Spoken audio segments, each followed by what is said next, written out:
నిజంగా అంటే సినిమాకి వచ్చే ముందు ఏమనుకున్నా అంటే సినిమా చూసినప్పుడు ఎలా ఉన్నా పొగడాల్సిందిలే అనుకుని వచ్చానండి.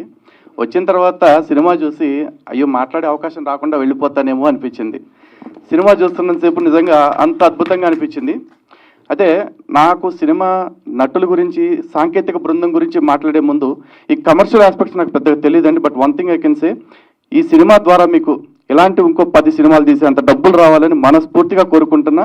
ఇలాంటి ఇంకో 10 సినిమాలు మీరు తీయాలని కోరుకుంటున్నా. అలాగే డైరెక్టర్ గారి గురించి చెప్పాలి. ఎందుకంటే సినిమా చూస్తున్నంత సేపు కూడా ఎక్కడ ఏదన్నా ఒక సీన్కి సైన్స్ని ఆ స్పిరిచువాలిటీని అంటే కలపాలని ట్రై చేస్తున్నప్పుడు ఆ సమన్వయం ఎక్కడన్నా మిస్ అవుతుందేమో. ఎందుకంటే నిజంగా ఇది కత్తి మీద సామే, కానీ ఎక్కడా కూడా అలాంటి ఫీలింగ్ రాలేదండి. పైపొచ్చి నాకు క్లారిటీ వచ్చింది. నిజంగా సైన్స్ని గౌరవించేవాడు లేదా సైంటిస్టులను చెప్పుకునే వాళ్ళు ఈరోజు సమాజంలో చాలామంది ఉన్నారు. సైన్స్ అంటే తెలియని వాటి గురించి అన్వేషించేదే తప్ప నాకు తెలియలేదు కాబట్టి దీని గురించి అవమానకరంగా బిహేవ్ చేస్తాను, అవమానిస్తాను అనేది కాదు అన్న విషయం అయితే స్పష్టత వచ్చింది నాకు. And thank you so much అండి.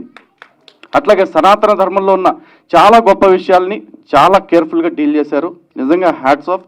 మీకు ఇంకా బోల్డ్ అంత అద్భుతమైన అవకాశాలు రావాలి, అద్భుతమైన సినిమాలు మీ నుంచి రావాలి, మేము దాన్ని చూసి ఆస్వాదించాలి. అలాగే ఇప్పటిదాకా చాలామంది సనాతన ధర్మాన్ని ఎక్కడో ఒక చోట అవమానిస్తూ ఒక చిన్న డైలాగు బిట్టో పెట్టేయటం, దాని ద్వారా పబ్లిసిటీ చేసుకుని సినిమాలు హిట్ చేసుకోవాలని చాలామందిని ట్రై చేశారు, అది మనం చూసాం. కానీ ఈ మధ్య వచ్చిన ట్రెండ్ ఏంటంటే సనాతన ధర్మం గురించి గొప్పగా చెప్పే ఒక సీన్ ఉంటే కూడా ఆ సినిమా ఆకాశంలో తీసుకెళ్లి కూర్చోబెడుతున్నారు హిందువులు. ఇలాంటి సినిమాలు ఇంకా ఎక్కువ రావాలి. హిందువులందరికీ కూడా అంటే ఇంకా ఎంటర్టైన్మెంట్ విత్ ఎన్లైటైన్మెంట్ ఇందాక పెద్దలు గంగాధర్ శాస్త్రి గారు చెప్పినట్టు రావాలని మనస్ఫూర్తిగా కోరుకుంటున్నాం.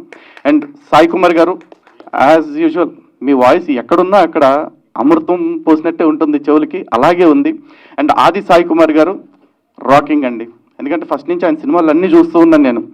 అన్ని సినిమాలు బాగున్నాయి.